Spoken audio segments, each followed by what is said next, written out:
Prezados irmãos, louvado seja nosso Senhor Jesus Cristo. Para sempre seja louvado e nossa Mãe Maria Santíssima. Hoje, 20º domingo do tempo comum, ano A Igreja nos propõe uma leitura do profeta Isaías sobre Ciro, rei dos persas. Ciro é um personagem interessante. Ele não era judeu, ele era rei dos persas e dos medos.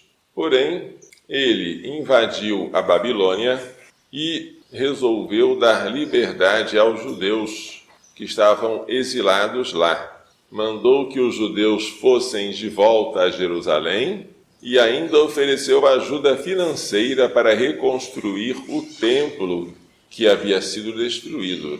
Que coisa estranha, não é? Um rei que não é judeu mandar os judeus serem libertados e ainda ajudá-los a reconstruir o templo, porque Ciro, embora não fosse judeu, reconheceu que a vitória militar dele tinha sido obra do Deus de Israel, do Senhor. Então ele foi um instrumento que Deus utilizou, um instrumento estrangeiro, para libertar o seu povo Israel, que estava lá no cativeiro da Babilônia. Este rei é descrito aqui no trecho do profeta Isaías com títulos impressionantes. Isto diz o Senhor sobre Ciro, seu ungido. Desde quando um rei estrangeiro é chamado de ungido? Ungidos eram os reis de Israel, ungidos eram os profetas, os sacerdotes. Ungido por excelência seria o Messias que eles esperavam, mas chamar a Ciro, um rei estrangeiro, de ungido, é muito estranho, parece um exagero.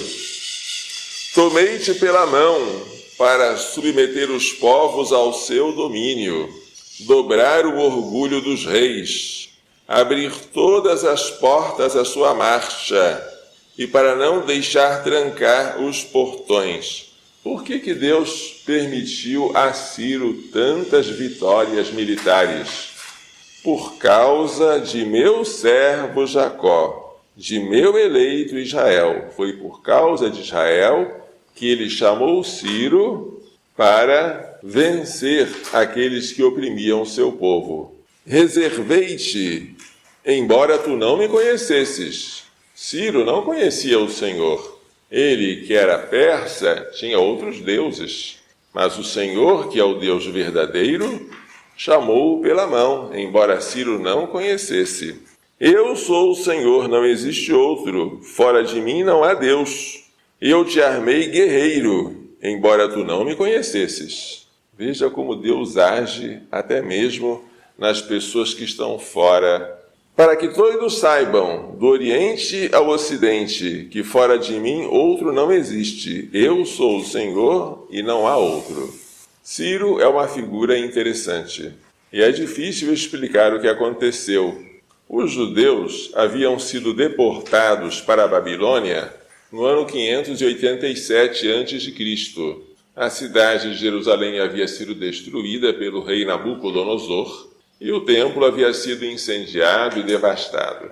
Agora que os judeus estavam como escravos lá nas planícies da Babilônia, a pergunta é: como é que eles voltariam a Jerusalém?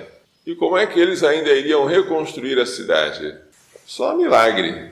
Qual rei dispensa o serviço de um povo escravo? Qual rei mandaria que eles voltassem para a pátria, livres, e ainda ofereceria ajuda para reconstruir o templo? Milagre. Mas o milagre que Deus operou por meio de um rei estrangeiro. Por que esta leitura hoje? Para dizer que Deus age não apenas no meio do seu povo, a igreja, mas também age naqueles que ainda não o conhecem, para que eles se aproximem dele e eles se tornam instrumentos da providência de Deus. O Salmo 95 manda que todas as nações deem glória ao Senhor. Não só Israel, mas também os gentios, todas as nações. Repito, Ciro não era de Israel, ele era persa, mas ele também é chamado a dar glória ao Senhor. A segunda leitura, tirada da primeira carta de São Paulo aos Tessalonicenses, descreve a alegria do apóstolo por ver 3 coisas na comunidade de Tessalônica: a fé atuante, a caridade esforçada e a esperança firme. Fé, caridade, esperança. São as 3 virtudes chamadas teologais, as virtudes que nos dirigem diretamente a Deus. São Paulo está contente ao ver que os tessalonicenses estão com fé, esperança e caridade. Por isso, ele reza, ele se lembra sempre dos tessalonicenses nas suas orações. Ele deseja aos tessalonicenses a graça e a paz. O Evangelho chegou até eles não só por meio de palavras, mas também mediante a força do Espírito Santo, e isso com toda a abundância. O Evangelho hoje apresenta os fariseus tentando pôr Jesus à prova, armando-lhe uma armadilha. Chegaram a Jesus juntamente com alguns herodianos, ou seja, do partido de Herodes, para fazerem uma pergunta. A pergunta começa com um elogio, mas o elogio não é sincero. Mestre, sabemos que és verdadeiro e de fato ensinas o caminho de Deus. Não te deixas influenciar pela opinião dos outros, pois não julgas um homem pelas aparências. É o elogio que eles fazem para agradar Jesus, mas eles estão com segundas intenções. Dize-nos, pois, o que pensas. É lícito ou não pagar o imposto a César? Por que esta pergunta? Porque César era o imperador romano, que na época de Jesus dominava a Palestina, onde viviam os judeus. Pagar o imposto ao imperador parecia ser prestar homenagem a uma autoridade invasora, estrangeira, e havia alguns dentre os israelitas que não pagavam imposto. Por quê? Porque diziam: eu sou judeu, eu vou pagar imposto a um romano? O romano não venera o meu Deus, o Senhor?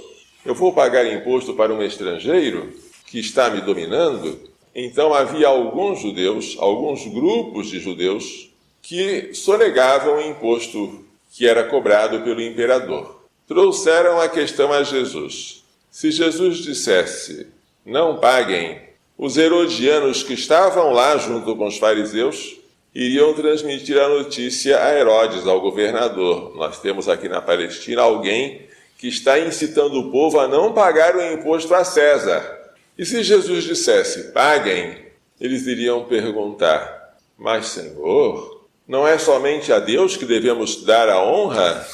Tu queres que nós paguemos um imposto a um imperador que nem sequer adora o Deus de Israel? Como Jesus percebeu que eles estavam com má intenção, chamou-os de hipócritas, perguntou, por que me preparais uma armadilha? E pediu que mostrassem a ele uma moeda que era usada para pagar o imposto. Levaram então a moeda a ele. A moeda tinha uma cara. Até hoje se fala de cara e coroa, como cada um dos lados de uma moeda.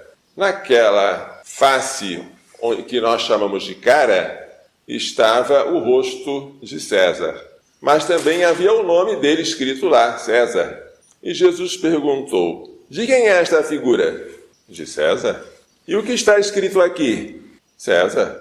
Então, dai a César o que é de César, e dai a Deus o que é de Deus. Se os judeus aceitam um dinheiro que é cunhado pelo imperador, fabricado por ele, se eles compram, vendem, fazem comércio com esse dinheiro, então eles devem cumprir o dever de cidadãos de pagar o imposto. César, porém, não é maior do que Deus. César é uma autoridade do Estado. Deus é maior do que César. Dai a César o que é de César, e a Deus o que é de Deus. A Deus nós devemos a adoração. O imperador não pode ser adorado. A Deus devemos o supremo culto da criatura ao Criador. O imperador não é Deus.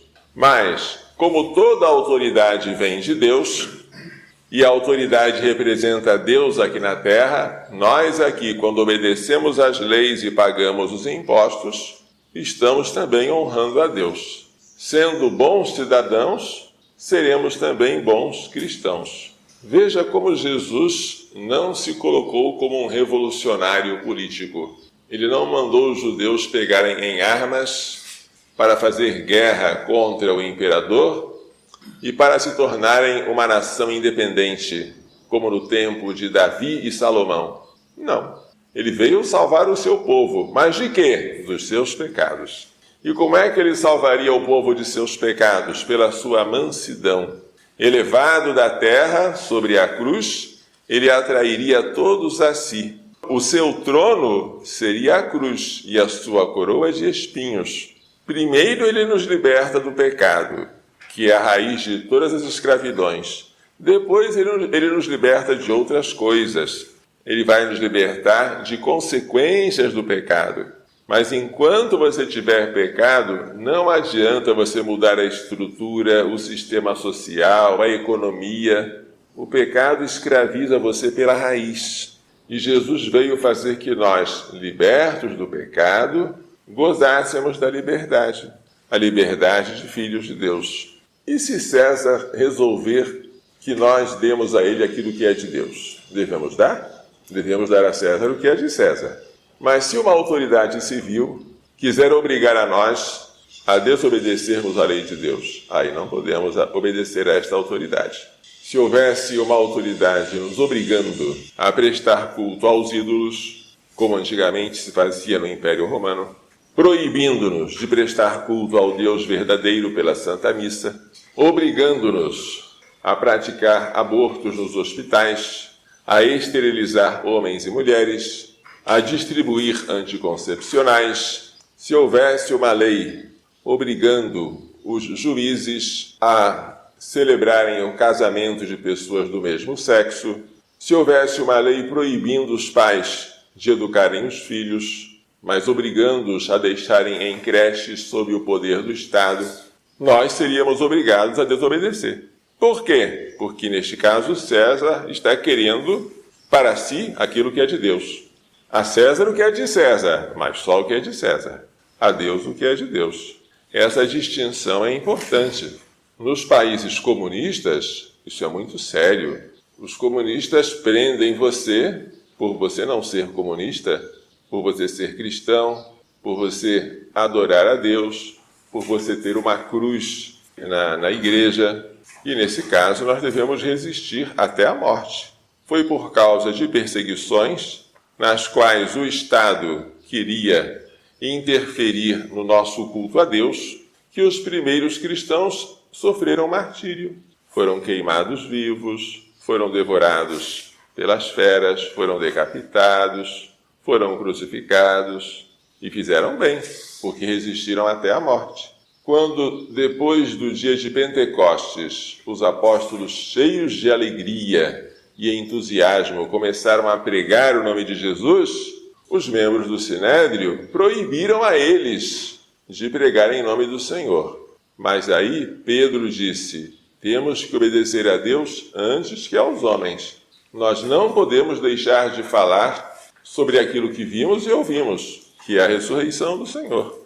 Então, ao mesmo tempo que temos que obedecer às leis justas do Estado, isso é uma maneira de honrar a Deus, temos também que ter coragem de resistir quando o Estado quer desobedecer a Deus e nos forçar à desobediência. Que Maria Santíssima nos faça entender e pôr em prática as lições desta liturgia. Louvado seja nosso Senhor Jesus Cristo. Para sempre seja louvado nossa Mãe Maria Santíssima.